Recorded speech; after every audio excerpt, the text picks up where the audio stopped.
Aris number 29, Boy Gonzales Dumagoso, please come in. Boy G.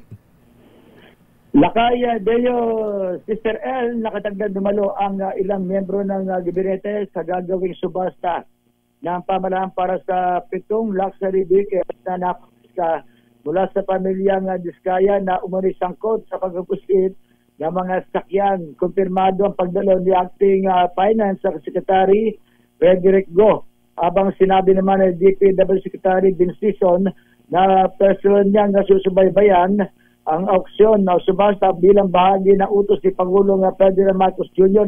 Ibalik agad sa taon ang dapat na pondo para sa mga proyektong hindi babalakay sa 100 milyong piso. Boy, ayan na. Ano naman tong pinapakita mo, mga poster naman to, mga wala ka bang pasilip dun sa sakyan. Mga sasakyan ngayon? Ayan, kung saan wala ka ba sa yarda? Ayan, oo. Yung bang alas 10 lakay. Alas 10 pa. Ako. 903 na. 100 milyong piso.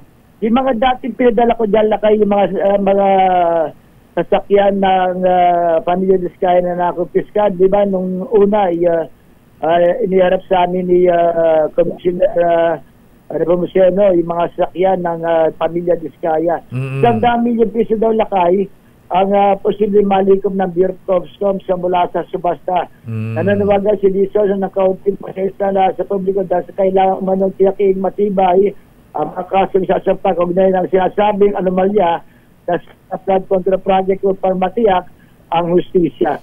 Panalakay, magpapadala ko ng mga litrato ulit lang sa yung isusubasta lakay.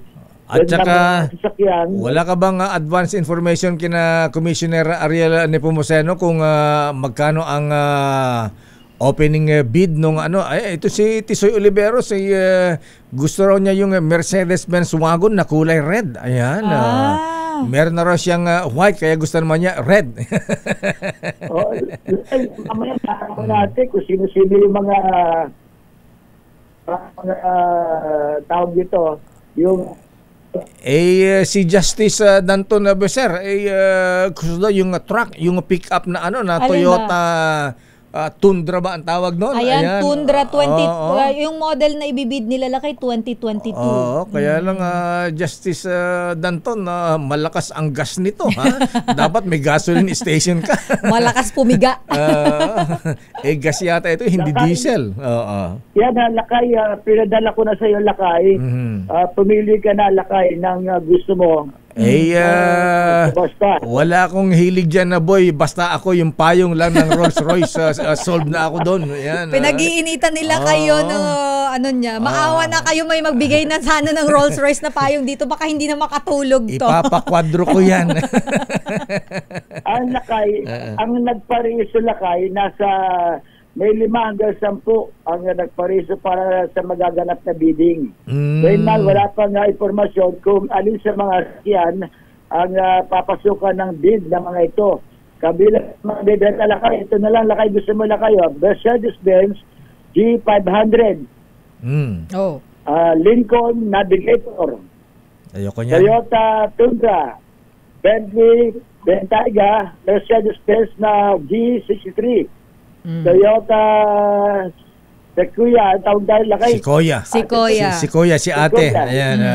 At ito lakay. Rolls Royce. Ayan.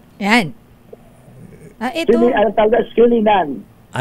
Rolls Royce, may may bossing Willie Titen, mga Colinan 2023. May mga Rolls Royce Phantom pa yata mga ganun. Ayun yung model niya lang kayo. Colinan 2023. Palagi ko kayang-kaya na ilakay ito tsaka ni Sister L. Huwag mo ko idamay dyan, boy. Pero wala sila sa aking green Rolls Royce sa Star City. Yun ang pinaka vintage talaga. Meron pa siyang spotlight sa magkabilang gilid. Ang laki nun lakay, no? Sakit siguro sa mata nun pag nasalubong mo. Ayan na lakay yung mga galing sa kay Boy na sinend na materials. At pala yung Rolls Royce. Ayun. Ayan, Tundra. Yan yung Tundra lakay. yung mga nagpalistang bidder lamang ang makakasama sa bidad at ang mananalo ay maaari ng bayaran sa LTO. Si Michael Lee ng Toyota Alabang, gusto daw niya yung Toyota Tundra. Ayan. Talaga, Lakay. I-display daw niya sa showroom ng Toyota Alabang. Isi-set up niya. Isi-set up ng Autobot. Autobot, ayan. Okay nga Rod, sige 10 o'clock pa pala yan. Ayan. Ang hinahanap ko na kay Toyota Vios Wala Hindi yan ipapabid, boy, pagka Baka Toyota Tamaro FX. Wala rin dito.